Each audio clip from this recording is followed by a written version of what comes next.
오늘 여러분의 마음에 하나님의 평안과 은혜가 가득하기를 기도합니다. 잠시 세상의 소음에서 벗어나 우리 영혼에 울림을 주는 이야기에 귀 기울여보는 건 어떨까요? 만약 오늘 이 이야기가 여러분의 마음에 작은 위로와 빛이 된다면 좋아요와 구독으로 저희와 함께 이 빛을 더 널리 비춰주세요. 여러분의 작은 손길이 또 다른 누군가에게는 큰 희망의 메시지가 될 수 있습니다. 주님의 이름으로 여러분을 축복합니다. 우리 삶에는 때로 이해할 수 없는 질문들이 벽처럼 우리를 가로막곤 합니다. 왜 나에게 이런 시련이 닥쳤을까? 왜 나는 이런 모습으로 태어났을까? 왜 사랑하는 사람을 떠나보내야만 했을까? 왜 순수한 아이들이 병으로 고통받아야 할까? 이 수많은 왜라는 질문들은 우리가 지혜롭게 대처하지 못하면 하나님과 우리 사이에 거대한 벽을 쌓아 올립니다. 사탄의 가장 교묘한 속임수는 바로 이 질문들을 통해 우리 마음의 의심과 원망의 씨앗을 심는 것입니다. 하지만 오늘 우리는 한 가지 진리를 마음 깊이 새겨야 합니다. 하나님은 선하십니다. 이 문장 뒤에는 어떤 토도, 어떤 의문도 필요 없습니다. 하나님은 완전하시며 그분 안에는 불의가 조금도 없습니다. 제가 하나님의 성품에 대해 묵상하고 나눌 때 가장 마음에 와닿는 부분은 바로 그분의 정의로움입니다. 이 말은 하나님께서 결국 모든 잘못된 것을 바로잡으신다는 뜻입니다. 우리가 사는 세상은 불공평하고 부조리한 일들로 가득합니다. 하지만 우리가 하나님을 굳게 신뢰하고 좋은 태도를 잃지 않으며 진실한 마음으로 살아간다면 하나님께서는 반드시 우리 삶의 모든 억울함과 아픔을 바로잡아 주실 것입니다. 진실함, 즉 정직하게 말하고 약속을 지키는 것은 오늘날 점점 찾아보기 힘든 미덕이 되었습니다. 나중에 전화할게라고 말하고는 소식이 없는 사람들, 약속을 하고도 아무런 연락 없이 나타나지 않는 사람들, 이런 무례함은 우리를 지치게 만듭니다. 성경은 사랑은 무례히 행치 않는다고 말합니다. 우리는 불완전한 세상, 불완전한 사람들 속에서 살아갑니다. 죄의 원리가 수세대에 걸쳐 이어져 내려온 세상에서 사탄은 여전히 활동하고 있습니다. 흥미로운 점은 믿음이 없는 사람들은 큰 비극을 겪었을 때 오히려 하나님을 찾는 경향이 있다는 것입니다. 그들에게 비극은 하나님께로 나아가는 다리가 됩니다. 하지만 안타깝게도 많은 신자들은 비극을 겪으면 오히려 하나님과 멀어지며 그분과의 사이에 벽을 쌓습니다. 믿는 자이기에 모든 일이 잘 풀릴 것이라 기대했지만 현실은 그렇지 않았기 때문일까요? 우리는 이해할 수 없는 일들을 겪습니다. 그때 우리 입에서는 하나님, 왜입니까? 라는 질문이 터져나옵니다. 물론 하나님께 질문할 수 있습니다. 하지만 솔직히 말해 우리가 원하는 답을 듣기는 어렵습니다. 어쩌면 우리는 그 답을 감당할 준비가 되어 있지 않은지도 모릅니다. 저는 개인적으로 이렇게 생각합니다. 하나님께서는 왜입니까? 라는 우리의 절규보다 주님, 그럼에도 불구하고 당신을 신뢰합니다. 라는 우리의 고백을 훨씬 더 듣기 원하신다는 것을요. 아름다운 아내를 암으로 먼저 떠나보낸 한 목사님의 이야기가 있습니다. 그와 온 교회 성도들이 간절히 기도했지만 아내는 결국 세상을 떠났습니다. 그는 하나님께 가장 먼저 이렇게 고백했다고 합니다. 주님, 저는 절대로 당신께 왜냐고 묻지 않겠습니다. 이 고백이야말로 우리의 믿음이 얼마나 하나님 안에 깊이 뿌리내리고 있는지를 보여주는 증거가 아닐까요? 사실 하나님은 우리에게 자신을 설명해야 할 의무가 없으십니다. 그분은 우리의 이해를 구하는 분이 아니라 우리의 신뢰를 원하시는 분입니다. 이해할 수 없습니다.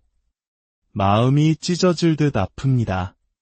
너무나 불공평하게 느껴집니다. 하지만 주님, 당신이 선하시다는 것을 저는 압니다. 악한 것은 사탄이지 당신이 아님을 믿습니다. 이 모든 고통을 합력하여 선으로 바꾸실 당신을 신뢰합니다. 저는 이 믿음의 고백에 제 삶을 기댑니다. 저 역시 어린 시절 아버지로부터 끔찍한 학대를 당했습니다. 어머니는 그 사실을 알면서도 침묵하셨습니다.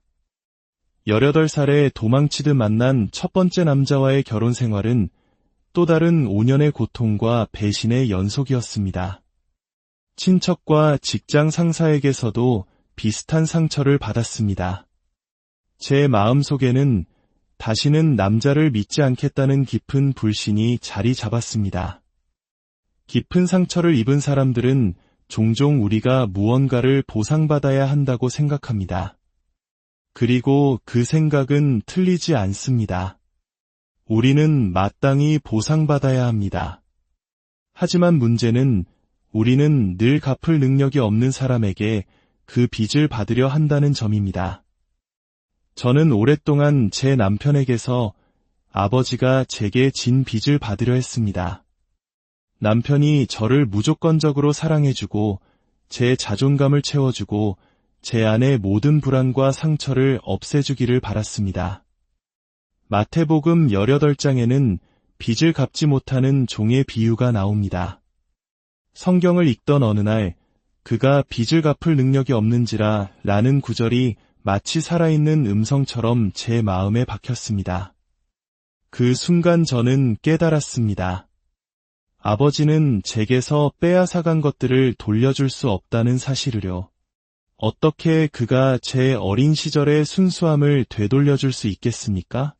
남편 역시 그럴 수 없습니다. 저에게 빼앗긴 것들을 되돌려줄 수 있는 분은 오직 한 분, 바로 하나님뿐이었습니다.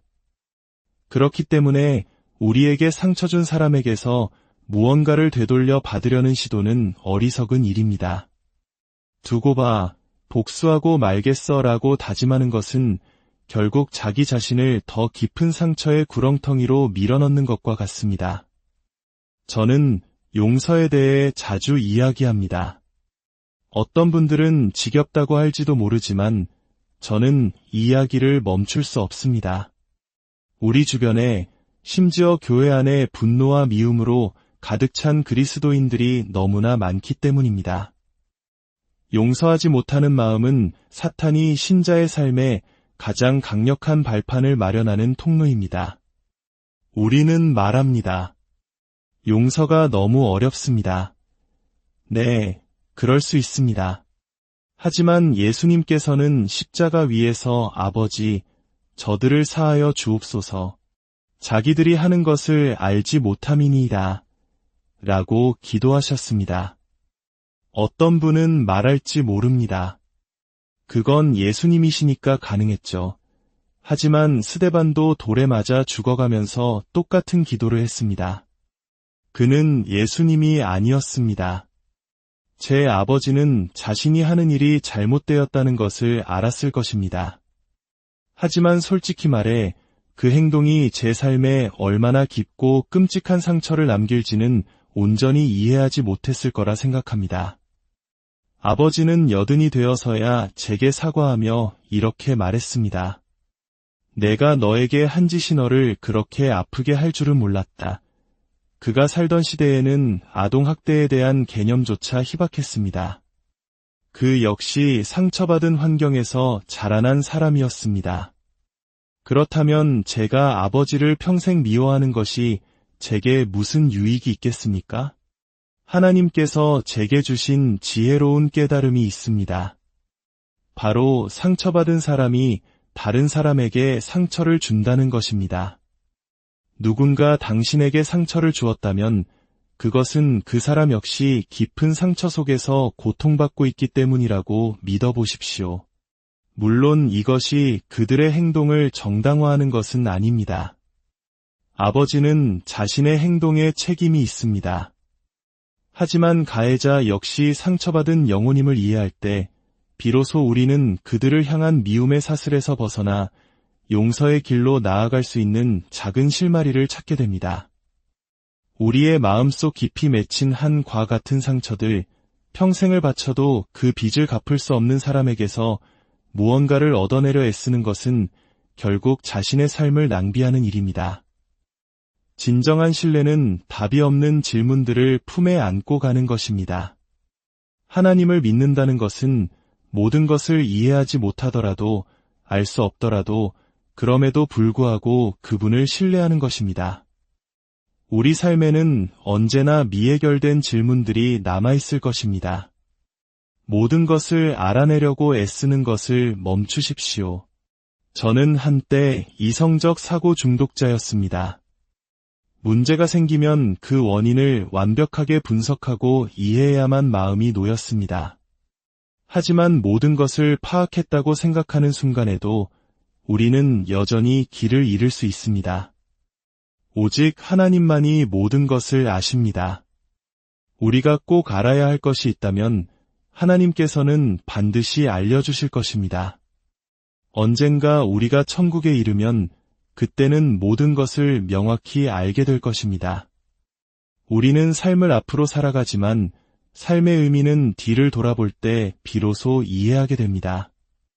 과거에는 끔찍한 비극이라고 생각했던 일이 지금 돌아보니 오히려 나를 하나님께 더 가까이 이끌었던 결정적인 사건이었음을 깨달을 때가 있지 않으신가요? 우리의 믿음의 깊이는 대부분 우리가 겪는 고통을 통해 깊어집니다. 하지만 이것은 선택의 문제입니다. 이해할 수 없는 일이 닥쳤을 때 그것이 하나님과 당신 사이의 벽이 되게 할 것인지 아니면 당신을 하나님께로 이끄는 다리가 되게 할 것인지 결단해야 합니다. 하나님은 우리에게 고난 없는 삶을 약속하지 않으셨습니다. 다만 어떤 상황 속에서도 항상 우리와 함께 하시겠다고 약속하셨습니다. 성경에 나오는 인물들 중 고난을 겪지 않은 사람은 없습니다. 형들에게 팔려가고 억울한 누명을 썼지만 결국 이집트의 총리가 된 요셉을 보십시오. 그는 모든 부당한 상황 속에서도 하나님을 신뢰했고 하나님은 그에게 은혜를 베푸셨습니다. 사자굴에 던져진 다니엘과 풀무불에 던져진 그의 세 친구 사드락, 메삭, 아벳느고를 기억하십시오. 그들은 하나님께서 우리를 건져내실 것입니다. 그러나 그리 아니하실지라도 우리는 왕의 신들에게 절하지 않을 것입니다. 라고 고백했습니다. 이것이 바로 우리가 가져야 할 믿음의 태도입니다. 불길보다 7배나 더 뜨거운 풀무불에 던져졌던 그들이 나왔을 때 성경은 그들의 몸에서 불의 탄냄새도 없었다고 기록합니다.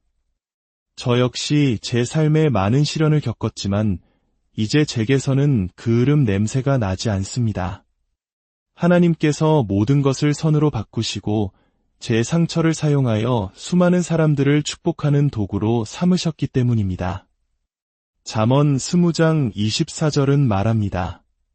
사람의 걸음은 여호와로 말미암나니 사람이 어찌 자기의 길을 알 수 있으랴. 우리는 우리의 길을 다 이해하려 애쓸 필요가 없습니다. 하나님께서 이스라엘 백성을 이집트에서 이끌어내셨을 때 더 가깝고 편한 블레셋 사람의 땅 길로 인도하지 않으셨습니다. 그들이 전쟁을 보면 마음이 변하여 이집트로 돌아갈까 염려하셨기 때문입니다. 하나님은 그들을 더 멀고 힘든 광야 길로 인도하셨습니다. 그들은 아직 약속의 땅을 감당할 준비가 되어 있지 않았기 때문입니다. 어쩌면 당신에게도 하나님께서 주신 약속이 있을지 모릅니다. 그런데 아직 이루어지지 않는 걸까요? 기분 나쁘게 듣지 마십시오. 어쩌면 아직 당신이 그 약속을 받을 준비가 되지 않았기 때문일지도 모릅니다.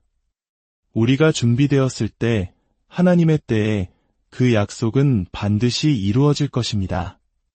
하나님, 저는 당신의 방법과 당신의 때를 신뢰합니다. 이렇게 고백하는 법을 배워야 합니다. 우리는 우리 자신에 대해 불평합니다. 외모에 대해, 능력에 대해, 환경에 대해 불만스러워합니다. 하지만 누구의 기준으로 우리 자신을 평가하고 있습니까? 하나님께서는 당신을 어머니의 태 속에서부터 친히 정교하고 세밀하게 빚으셨습니다. 당신은 실수가 아닙니다. 당신은 잘못 만들어진 존재가 아닙니다. 당신이 할 수 있는 최악의 일은 바로 자기 자신을 미워하는 것입니다. 이사야서와 로마서는 토기장이와 진흙의 비유를 통해 우리에게 묻습니다. 지음을 받은 물건이 지은 자에게 어찌 나를 이같이 만들었느냐 말하겠느냐. 우리는 하나님의 계획 안에서 각자에게 주어진 역할을 감사함으로 감당하면 됩니다. 우리가 이 땅에서 보내는 시간은 영원에 비하면 찰나에 불과합니다. 우리는 이 땅에서의 삶이 전부인 것처럼 행동하는 것을 멈추고 저 영원한 본향을 준비하며 살아야 합니다. 다시 한번 강조합니다. 당신의 삶에 일어나는 어떤 나쁜 일에 대해서도 절대로 하나님을 원망하지 마십시오. 항상 이렇게 고백하십시오. 하나님, 당신은 선하십니다. 왜 이런 일이 일어났는지 모르겠습니다. 아프고 억울하지만 그럼에도 불구하고 당신은 선하십니다. 어린 시절 우리가 겪는 고통은 종종 우리 부모님이나 다른 사람의 잘못된 선택의 결과일 때가 많습니다. 하지만 중요한 것은 이것입니다. 우리가 그들의 권위에서 벗어나 스스로 선택할 수 있는 나이가 되었을 때 우리는 새로운 삶을 시작할 자유를 얻게 됩니다. 그리고 이것을 꼭 기억하십시오. 당신이 내리는 모든 선한 선택은 과거에 당신이나 다른 누군가가 내렸던 잘못된 선택이 남긴 상처를 하나씩 덮고 치유합니다. 당신의 선한 선택 하나하나가 과거의 어둠을 밀어내고 새로운 빛을 가져옵니다. 그러니 이제 더 이상 하나님을 원망하지 마십시오. 의심의 벽을 허물고 신뢰의 다리를 놓으십시오. 하나님은 선하시며 우리는 그 이유를 다 알 필요가 없습니다. 오늘 이 이야기가 여러분의 삶에 놓인 벽을 허물고 하나님께로 나아가는 견고한 다리를 세우는 작은 벽돌 하나가 되기를 소망합니다. 주님의 평안이 여러분과 함께하기를 기도합니다.